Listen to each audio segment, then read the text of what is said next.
This is my project 2 for EDUC 525, where I'm going to be looking at different websites and analyzing their ease of use and kind of how they measure up to each other. So the first one is that I went out and I found an outstanding personal website, one that I just thought was kind of above and beyond. It was of a writer and jazz vocalist named Andrea Man, and some of the pros I loved about this site was kind of its navigation and its color scheme. It was very easy to follow along.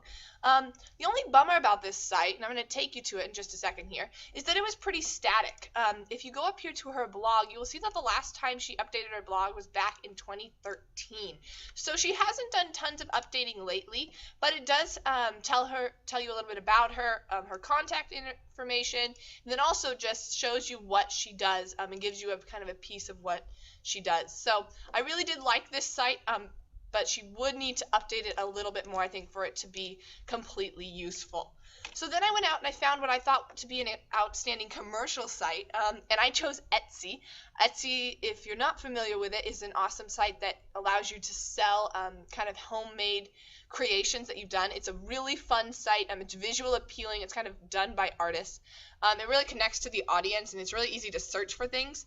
The only bummer I had for this site was the number of contributors that you could, because so many people are constantly adding things into here that at times it gets hard to keep it all straight. But I loved how easy it was to search for things that you were interested in. You can create an account. It's very user-friendly, and it's connected to things like Twitter, so you can kind of both sell and also buy things as well. So I absolutely love this site, and I thought they did a really good job as a commercial site of selling things.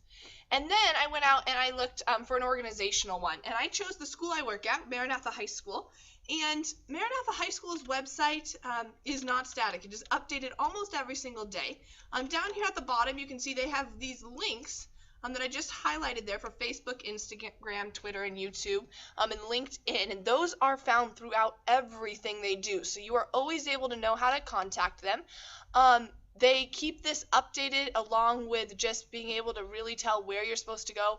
Parent info is very easy to find. The home, it's always easy to get back to, along with just figure out how to contact us and if you're looking for a specific teacher or not. So I think our school has done a really good job with this website, especially in the past year. They've hired someone to specifically just keep up the website, so you always know what's going on. So I've been really impressed with just how much they've improved this. The only cons is the flow of information. Often the same information can be found in multiple locations on the website, which can be nice, but at the same time can get a little bit confusing because you're reading the same thing over and over again. So then I went out and I found a site that I just thought was really easy to navigate, and this is called DataVise, and it's just kind of analyzing human interactions. And it was really cool because when you first see it, you can just kind of skip through this, and you can either skip their introduction, but it's simple, and that's what I loved about it. It tells you its purpose right off the bat, but then you can go right to its menu. You can pull up the projects that it's been working on, and it's just very easy to follow. It just pops up and pops back down. I don't have to click through multiple things to try and get to where I'm going or to figure out who they are or what they're about. And so I was very impressed with this website. It just being simple enough that anybody could tell what's going on and how this site can really help them kind of in communication, innovation, and organization. So I loved this one quite a bit. So that one was the one I thought was easy to navigate.